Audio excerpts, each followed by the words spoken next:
உலக மக்களே வணக்கம். பிரதர் சிஸ்டர், அன்னதானம் அன்னதானம்னு தெரியுமா? எதுக்கு செய்கிறாங்க மக்களே? யாருக்காச்சும் தெரியுமா?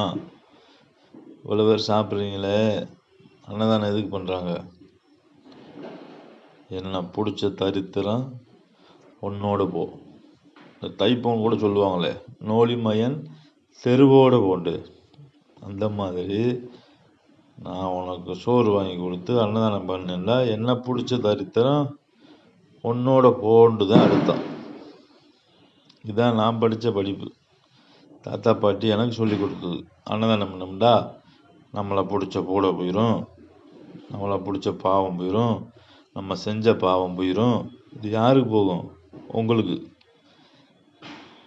10 ரூபா 20 ரூபா 100 ரூபா சோறு திண்டு தரித்திரம் சனியை ரோட்டில் போகிற காற்று கருப்பு போடைய போகிற வீட்டுக்கு இழுத்துக்காரங்க.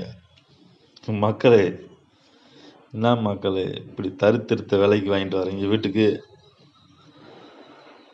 அடுத்து மக்களே,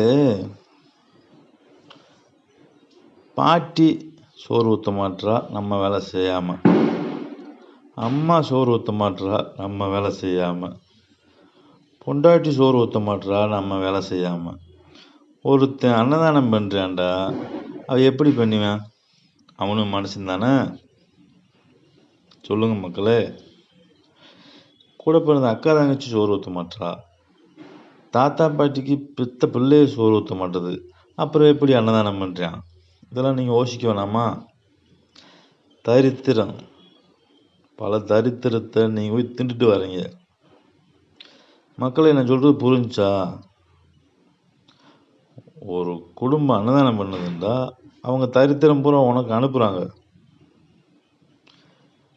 புரிஞ்சா புரியல மக்களே? நம்ம குடும்பத்தில் சோறு ஊற்றுறதுக்கு ஆள் இல்லையே, யார் இருக்கா? வேலை செய்யலண்டா இங்கே ஒரு நாள் சோறு சாப்பிட முடியுமா வீட்டில்? புரிஞ்சா மக்களே? அரசுக்கு பயந்துக்கிட்டு தான் தாத்தா பாட்டிக்கெல்லாம் சோறு ஊற்றிடுறாங்க, இல்லைன்னா யாருக்கும் ஊற்ற மாட்டாங்க.